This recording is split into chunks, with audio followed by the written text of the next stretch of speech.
15 ലക്ഷം രൂപയ്ക്ക് ഉണ്ടാക്കാൻ കഴിയുന്ന വീട് 25 ലക്ഷം രൂപയ്ക്ക് ഊരാളുങ്കലിനെ ഏൽപ്പിച്ചു കൊടുത്ത് ഊരാളുങ്കലിന് ലാഭം ഉണ്ടാക്കാൻ വേണ്ടി ഒരു പുനരധിവാസ പാക്കേജായി, അത് ഞാൻ പറയുമ്പോൾ അതിന് നിങ്ങൾ രാഷ്ട്രീയമായി കരുതണ്ട, ഞാൻ ഒരു യാഥാർത്ഥ്യം പറയാൻ. പുന്നപ്പുഴ പുനരുദ്ധാരണത്തിന് കല്ലും മരവും മാറ്റുന്നതിന് വേണ്ടി ആരാ അതിന്റെ പ്രപ്പോസൽ തയ്യാറാക്കിയത്? ഊരാളുങ്കൽ. ആരാ അതിന്റെ എസ്റ്റിമേറ്റ് തയ്യാറാക്കിയത്? ഊരാളുങ്കൽ. തുക എത്രയാ? 195 കോടി.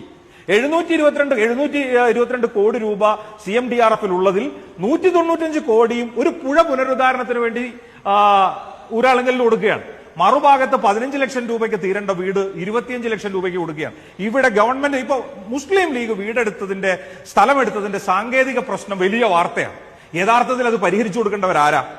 ഒരു ഉദ്ദേശശുദ്ധിയോടുകൂടി 100 പേർക്ക് വീടുണ്ടാക്കി കൊടുക്കാൻ ഒരു സംഘടന തയ്യാറായി വന്ന് അവരതിന്റെ ഭൂമി ഏറ്റെടുത്ത് അതിന് നിയമപരമായ ചില പ്രശ്നങ്ങൾ നിൽക്കും. ഗവൺമെന്റ് അത് പരിഹരിച്ചു കൊടുക്കണ്ടേ? അതിന്റെ സാങ്കേതിക പ്രശ്നങ്ങൾ പരിഹരിച്ചു കൊടുത്ത് സുഗമമായി വീടുണ്ടാക്കാനുള്ള അവസരം രൂപപ്പെടുത്തി കൊടുക്കേണ്ട ഗവൺമെന്റ് ഞങ്ങളല്ലാതെ മറ്റാരും ഇത് ഉണ്ടാക്കേണ്ട എന്ന ലക്ഷ്യത്തോടു കൂടി ഇത്തരം ഏത് നീക്കങ്ങൾക്കും വിഘാതം നിൽക്കുകയാണ്.